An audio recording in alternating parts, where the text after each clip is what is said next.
Hello YouTubers, Alaska Prepper here. Ladies and gentlemen, my second video of the day, and I'm going to go ahead and try something new. I'm going to try to cover these headlines in a quick fire fashion. So we're going to go over them really quick. That way you can get a gist of what's going on. And then if you want to revisit the article, you can go ahead and click on the link that I will leave on a pinned comment. And stay till the end because we do have a piece of good news to share with all of you. When you do the same thing and expect different results, what's that called? The definition of insanity. Los Angeles spends $44,000 per temporary tent for homeless village. It seems like California wants to do all of the wrong things before eventually having to do the right thing, right? They're going to be forced to do the right thing because there won't be any more wrong things to do. Who am I to judge, ladies and gentlemen? But what I can tell you is this, just thinking like a layman, $44,000 can probably buy you a pretty nice RV that's all year round. That's all weather RV. And California doesn't get that cold, I guess, depending where you are. So RVs would probably suit a homeless person pretty darn well instead of a tent. But I'm sure that there's a lot of money to be made off of the back of taxpayers in the hopes of thinking that they're going to believe you when you say that. You're using their money to take care of the homeless because it's a good cause, ladies and gentlemen. Number two, policies do matter, okay? Seattle law enforcement tells citizens that it cannot protect them. Isn't that something? They're paying for protection, but they're telling them we can't protect you even though we're getting paid. Because policies do matter, ladies and gentlemen. I did a video a while back where I said that the rise in private security was going to be great in the coming years. Why? Because those people that can't afford private security will get private security. Unfortunately, our elected politicians get private security, but off of our backs. So they get protection. Do they really care if we get protection? No, they don't, ladies and gentlemen, and this proves it. And in addition to that, they're trying to take away your ability to protect yourself, in addition to telling you, hey, the cops can't help you anymore. And in all honesty, the Supreme Court has said it, I think in 3 different cases, that it is not the job of police or law enforcement to protect you. So ladies and gentlemen, if you haven't taken the steps that you need in order to be able to protect yourself, your family, your property, you may want to think about doing so, even if you don't live in the West Coast. I saw a short clip of a video of people in New York City who were heckling, what's this lady's name? N.Y.C. and some other politicians that were saying a speech on the streets. And the reason I say this was very sad is the video that I watched the people that were actually doing the heckling. Those people were not malicious people, ladies and gentlemen. Those people were desperate. They were desperate to get their cities back. Protesters heckled N.Y.C. during Democrat press conference on New York City's escalating illegal crisis. Leftists don't want more migrants in their backyard. I'm telling you, even the people that are voting and have voted for these policies are now saying, what in the world have we done? And I've told you for a while now that it is going to take those people who have voted in these crazies to finally come and say, you know what?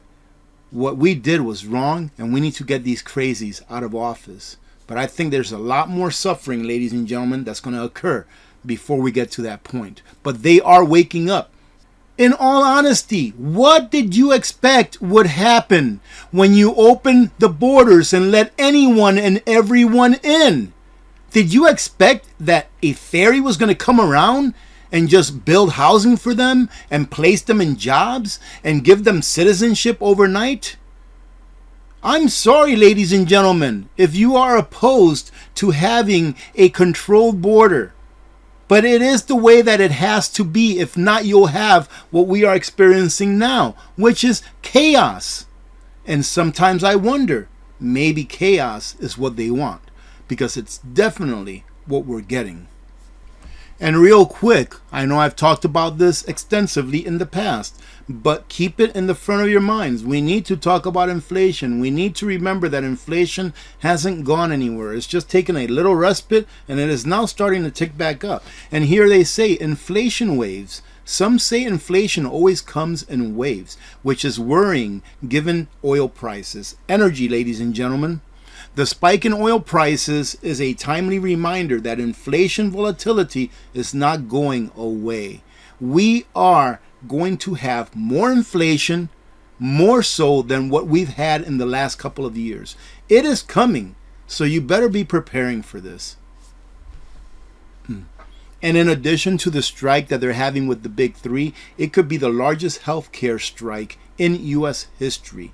Kaiser workers in D.C., Virginia, Maryland authorized strike. So now we're going to have healthcare workers go on strike on top of the automaker workers that have gone on strike. And ladies and gentlemen, why are they going on strike? Because they need more money. Because they are expending way too many hours in order to buy less than what they used to buy with lesser hours worked. That is why I think it's the UAW, union for the Teamsters. That is why they're asking for a 36% raise. Why? Because the money is being devalued by Uncle Sam with all of the printing and all of the bad policies that they're putting through. Another example, ladies and gentlemen, that when you print money out of thin air, that it doesn't bring you prosperity, right? All it does is devalue the money that's already been earned out there, stealing away from you your labor that you used in order to earn and save that money. And it seems, ladies and gentlemen, that California will never learn, right? California legislature approves $25 per hour healthcare work minimum wage bill. Minimum wage does not work. Why is it $25 now? Wasn't it $15? Wasn't it $15 that was going to save everyone? That, oh my goodness, if we have $15 an hour, that would be a living wage. Why isn't it $15 anymore?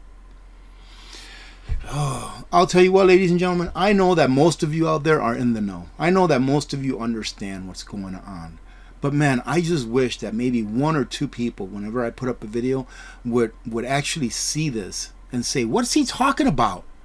What's he talking about? And actually do a little bit of research and understand that your wage has nothing to do with your standard of living. What has to do with your standard of living is what your money buys you, is what you earned buys you. Because you can make $100,000, just like 50 or 60% of the people in the United States that are making $100,000 a year are still living paycheck to paycheck. What does that money buy you? That's what really matters. What is that $25 an hour going to buy you 2 years from now when the money has been devalued even more so than it has in the last 2 years? People don't learn until it's too late. And unfortunately, when we eventually do learn en masse because of a great crisis, a generation or two later, it's lost all over again. Get prepared, because this is going to happen whether you like it or not. We're going to have a major crisis. That's not going to be a natural crisis. It'll be some kind of a financial event, right? It'll have something to do with maybe the Federal Reserve, increasing interest rates even more and the markets collapsing. It'll have something to do with how much time it takes you to earn the money that you need to sustain your standard of living. Our standard of living is going to continue to go down, little by little, until it's almost down to the ground, ladies and gentlemen. That is the goal, unfortunately. I briefly showed this on my last video, the first video of today, and take a look at this title, ladies and gentlemen. This is from a couple of years ago, but it is very significant right now because it is popping its head out. Life insurance company CEO says that untimely demises are up 40% since the Juicy Juice was introduced. And this article is 2 years old. And let me remind you of what he said, because I believe I covered this a couple of years back. The number of hospitalizations in the state is now higher than before the health crisis Juicy Juice was introduced a year ago. And now listen to this. A 3 sigma, or a 1 in 200 year catastrophe, would be 10% increase over the pre-health crisis, he said. So 40% is unheard of. And what he's talking about, the 40%, is the untimely demises of people after the Juicy Juice was introduced. So ladies and gentlemen, this is going to keep getting worse.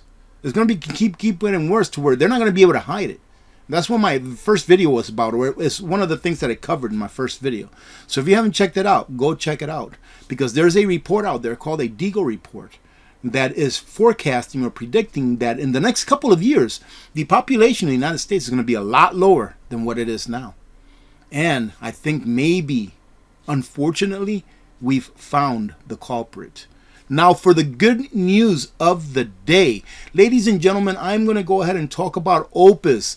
The Oupes solar generator company, obviously you know that Oupes solar generators is my favorite solar generator company to work with. I think they have good product at a very good price, and they're always innovating. Well, Oupes Helps is a program that Oupes started in order to help community members, and I have an email from one of our community members. I believe that this is our third one that has gotten help from Oupes. And this, ladies and gentlemen, is an email that I received from one of our community members. And it reads, Rudy, thanks for letting the community know how Oupes produces a great product, but also how they like to help folks to get a product when they have health issues and can't afford to purchase one.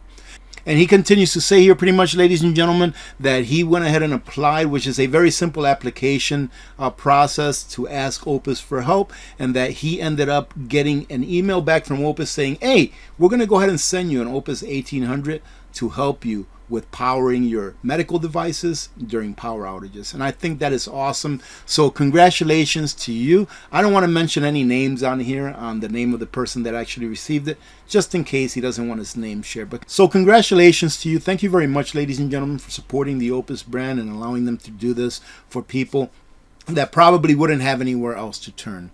Having said that, I want to say thank you very much to every one of you. I want to say God bless you. God bless America. I'm Alaska Prepper, and I am out.